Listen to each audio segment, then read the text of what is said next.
a note from the part 1 that I left out. The hyposcales are also known as plagal scales. So here with part 2, we talk about elements of the melody. You have some rhythmic values, and so for instance you can have a double whole note, a whole note. These move at a fairly fast pace. Half note, quarter note, and eighth note. Okay, now you can tie them over, but there's a certain strictness to this. You can take a double whole note and you can tie that to a double whole note or a whole note. You couldn't tie a double whole note to a half note or a double whole note to a eighth note. The whole note can be tied to the whole note, and it can be tied to the half note. The half note can be tied to the half note, and it can be tied to the quarter note. Every other beat changes in terms of the first beat is considered potentially accented, and the second beat is unaccented. As you're alternating between them, that is every half note. The beat is on the half note. Strong half, weak half, strong half, weak half. I'm sure they didn't call it that. Okay, so it's potentially accented and unaccented are the terms. 2 quarter notes cannot be used on a potentially accented beat unless it's preceded by at least 1 quarter note or followed by more quarter notes or a half note tied over to the following accented beat. Think about that slowly. That's the rule.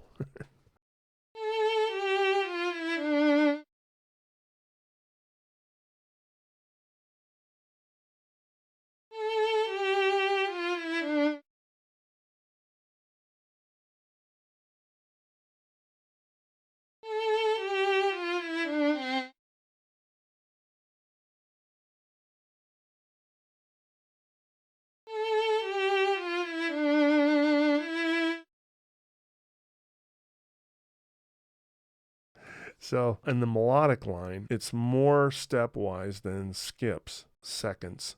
The interval. Skips would be thirds, fourths, fifths, etc. So the skips that you are allowed to do, major thirds, a perfect fourth, a perfect fifth, a minor sixth, but only upward. You can't do a minor sixth going down, and an octave is allowed. A lot of these considerations were not only based on dissonances and sounds that they wanted, but it was primarily vocal music. There are some things that are easier to sing and harder. In whole and half notes, no more than 2 consecutive skips in one direction, and larger skips are always below smaller ones. Makes a lot of natural sense. As you go lower into the bass register, small distances are muddy, and as you go up into the higher registers, it works a lot better.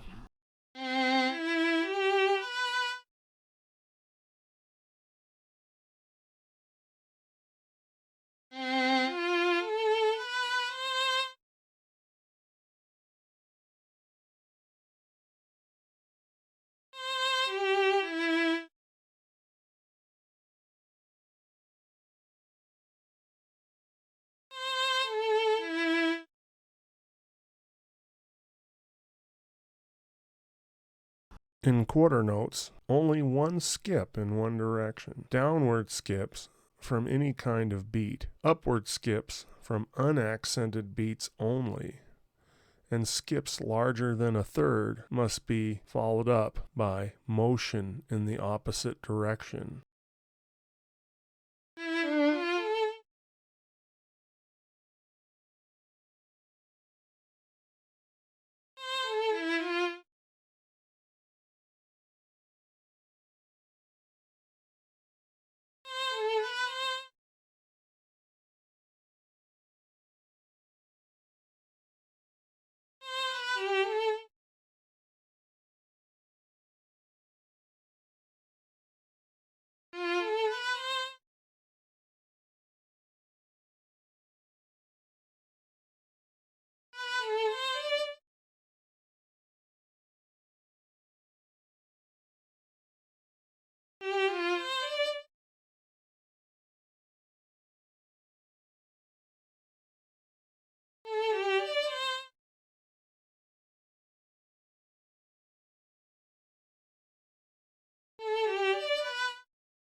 Let's talk about the distribution of the time values, the rhythmic values.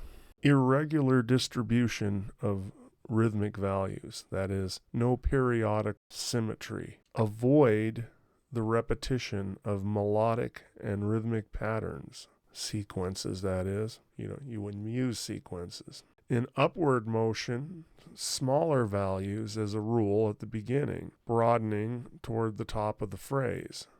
The opposite in downward motion.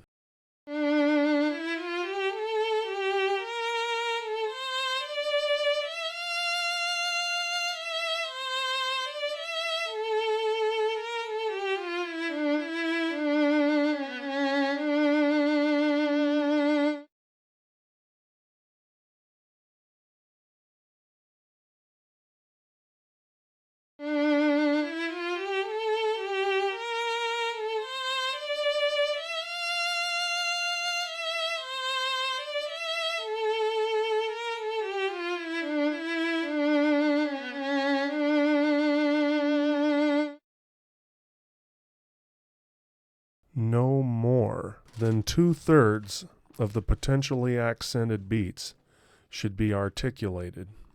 The notes on the remaining potentially accented beats should be tied over from the preceding beats.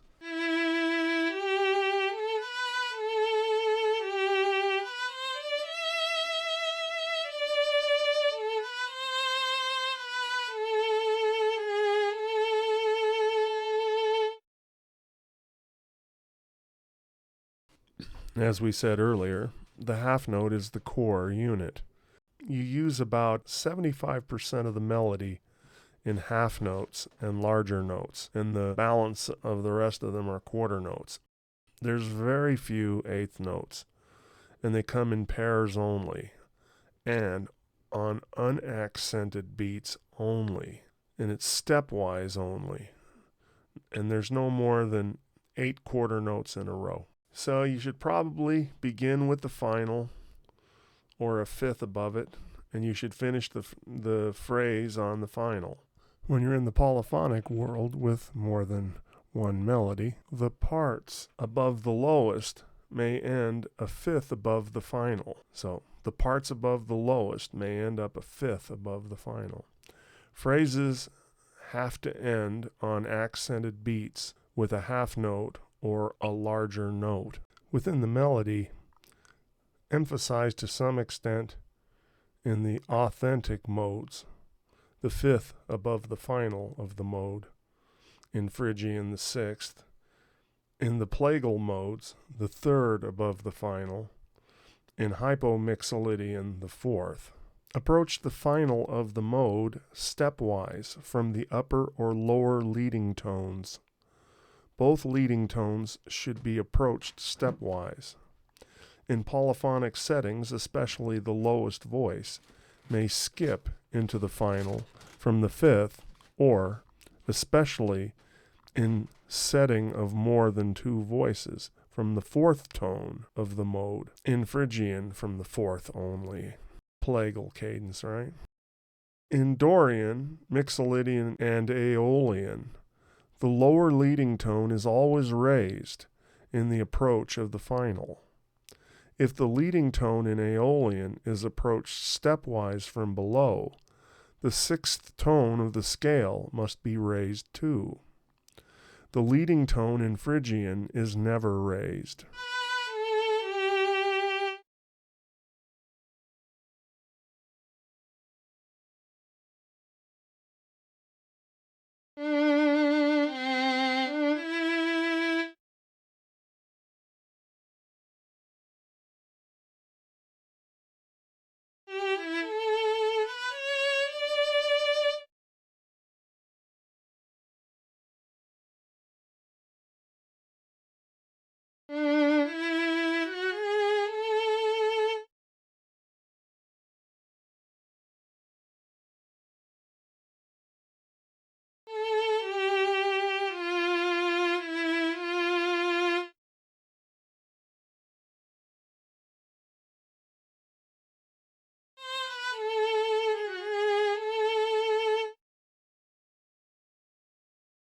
Most idiomatic is a cadence formula in which the final is anticipated, tied over from the fourth half before the last tone, and followed on the half beat next to the last tone by the lower leading tone, frequently with a pair of alternating eighth notes on the preceding quarter beat. The range. The melodies should not, as a rule, transcend the ambitus of the note. One octave plus one or two tones added on either end. The tritone. A segment of the melody moving in one direction should never stop on a tone that is a tritone apart from the previous tone within that segment, but it should continue stepwise.